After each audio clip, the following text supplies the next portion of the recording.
मंडळी, खरं तर इथं प्रमुख लोक एकत्रित यावेत यासाठीची बैठक आमची मागच्या आठवड्यामध्ये झाली होती आणि त्याच धर्तीवर आज आपण इथं छोट्याखाली निदर्शनाचा कार्यक्रम केलेला आहे. खरं तर जनसुरक्षा कायदा कशासाठी आणला ही तुम्हाला सांगण्याची गरज नाही, तुम्हाला सर्व ज्ञात असणारी सर्व मंडळी, म्हणूनच आपण इथं आज आंदोलन करतो.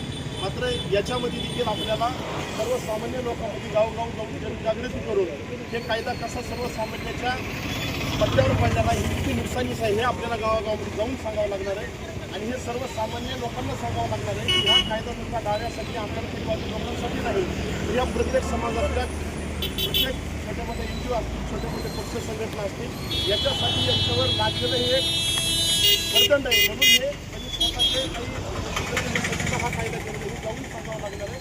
खरोखर सगळेजण जे सहभागी झाले त्यांचे सगळ्यांचा आभार व्यक्त करतो आणि माझं नामक त्यांचं भाषण थांबवतो. जय हिंद, जय भारत, लाल. शेवटी आपण बाळासाहेब मोरेंना 1-2 मिनिटात आहे.